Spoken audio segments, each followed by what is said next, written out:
बिस्मिल्लाहिर्रहमानिर्रहीम अस्सलामुअलैकुम वरहमतुल्लाहि वबरकातुहू। उम्मीद है दोस्तों सब खैर आफियत से होंगे। आज के अपने इस वीडियो के अंदर मैं आप दोस्तों को CS301 data structure and algorithm की जो GDB आई हुई है उसका सोल्यूशन कंप्लीट बताऊंगा। दोस्तों क्वेश्चन कुछ इस तरह से था कि आपके पास एक ABC कंपनी है और आप एक डेवलपर होने के नाते आपको ये कहा जाता है कि आपने उस कंपनी की डिफरेंट तरह के जो इश्यूज़ थे उनके लिए आपने एक ऐसा सिस्टम डिज़ाइन करना है जिसके अंदर आप या तो अरे का इस्तेमाल कर सकते हो या फिर आप लिंक्ड लिस्ट का इस्तेमाल कर सकते हो। और आपसे ये पूछा गया था क्वेश्चन के अंदर कि आप अपनी सजेशन दें कि आप अरे का इस्तेमाल करेंगे या लिंक्ड लिस्ट का इस्तेमाल करेंगे। तो आपने अरे और लिंक्ड लिस्ट में से किसी एक जो डाटा स्ट्रक्चर है उसको यूज़ करना है और क्यों यूज़ किया आपने उसकी रीज़न भी आपने मेंशन करनी थी। तो दोस्तों ये मैंने यहाँ पे उसका सॉल्यूशन जो है वो लिख दिया है। सबसे पहले दोस्तों आपने जब भी आप दोस्तों दो चीज़ों में से कोई वन चीज़ पिक करते हो तो सबसे पहले आपने दोनों के एडवांटेजेस और दोनों के डिसएडवांटेजेस बताने होते हैं और फाइनली फिर आप कंक्लूजन देते हो कि मैंने इन दोनों में से किसका इस्तेमाल करना है। तो दोस्तों सबसे पहले अगर हम एरे के एडवांटेजेस की बात करें तो एरे के अंदर रैंडम एक्सेस आप कर सकते हो, मतलब आप किसी भी रैंडम पॉइंट से वैल्यू को एक्सेस कर सकते हो। और दूसरा जो एरे का एडवांटेज होता है वो होता है कॉन्टीजियस मेमोरी, मतलब इसमें मेमोरी लोकेशन एक साथ जो है वो सीक्वेंस के साथ जो है वो चल रही होती है। मतलब अगर आपने 5 वैल्यू स्टोर की है ना तो वो मेमोरी के सेम सीक्वेंस के साथ जो है वो मेमोरी में जाके आपकी 5 की 5 वैल्यूज जो है वो स्टोर होंगी। तो ये एरे के एडवांटेजेस थे। ऐसे ही आप एरे की डिसएडवांटेज बताएंगे वहाँ पे।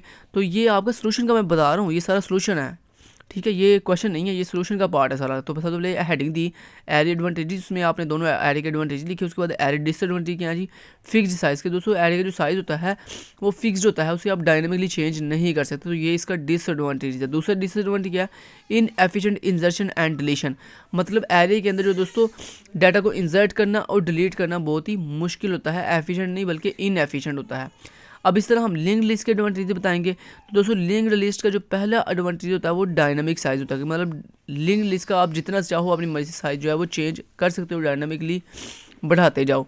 उसके बाद इजी री ऑर्डरिंग, मतलब आप लिंक्ड लिस्ट के अंदर जो ऑर्डर है उसे जिस तरह मर्जी जो है वो चेंज कर सकते हो अपनी मर्ज़ी के अकॉर्डिंग। अगर हम लिंक्ड लिस्ट के दोस्तों डिसएडवांटेजेस की बात करें तो लिंक्ड लिस्ट के अंदर आपको सिक्वेंशियल एक्सेस मिलती है, रैंडम एक्सेस नहीं मिलती। मतलब अगर आपने कोई भी पॉइंट की वैल्यू एक्सेस, किसी भी नोड की वैल्यू एक्सेस करनी हो तो उसके लिए आपको फर्स्ट नोड से विजिट करना स्टार्ट करना पड़ता है। और उसके बाद एक्स्ट्रा मेमोरी ओवरहेड, मतलब लिंक्ड लिस्ट के अंदर दोस्तों आपकी चीज़ों को स्टोर करने के लिए कुछ एक्स्ट्रा पॉइंटर्स जो हैं वो यूज़ किए जाते हैं, जैसे करंट पॉइंटर हो गया, हेड पॉइंटर हो गया, टेल पॉइंटर हो गया। इस तरह से डिफरेंट पॉइंटर्स का जो है वो इस्तेमाल किया जाता है। ये भी इसका डिसएडवांटेज है।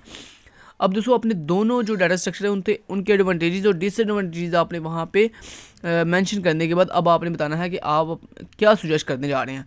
तो मैंने कहा given the scenario described for ABC corporation task management system a linked list might be more suitable for the following reason, कि मैंने बताया कि अपनी दोनों डाटा स्ट्रक्चर की एडवांटेजेस और डिसएडवांटेजेस को मद्देनज़र रखते हुए मैंने ये डिसाइड किया है कि मैं अपनी ABC कॉर्पोरेशन टास्क मैनेजमेंट के लिए जो सिस्टम बनाने जा रहा हूँ उसके अंदर मैं लिंक्ड लिस्ट डाटा स्ट्रक्चर का इस्तेमाल करूँगा।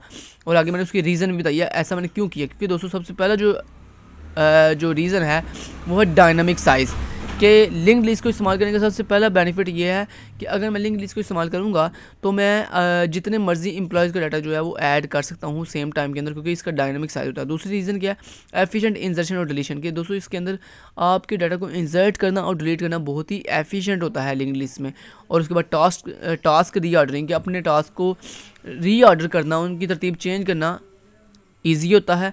और ईज़ ऑफ इम्प्लीमेंटेशन, और लिंक्ड लिस्ट को इम्प्लीमेंट करना भी बहुत ही ईजी होता है। ये 4 रीज़न थी जिसकी वजह से मैंने ये जो है वो बताया है, सुजेस्ट किया है कि मैं अपने लिंक्ड लिस्ट डाटा स्ट्रक्चर का इस्तेमाल करूँगा। सो दोस्तों ये था आपका आंसर कि आप CS301 की GDB के अंदर लिंक्ड लिस्ट डाटा स्ट्रक्चर को चूज़ करेंगे। उसकी रीज़न क्या थी वो मैंने आपको यहाँ पे मेंशन कर दी है। सो यहाँ पे दोस्तों आपका सोल्यूशन जो है वो कंप्लीट होता है। उम्मीद करता हूँ आपको आज का हमारा जो सोल्यूशन है वो पसंद आया होगा। हमने बहुत ही शॉर्ट फॉर्म में और बहुत ही अच्छे वे के साथ जो है वो अपने सोल्यूशन को डिस्क्राइब किया है। Thank you so much. Till then guys, take care, Allah हाफिज़।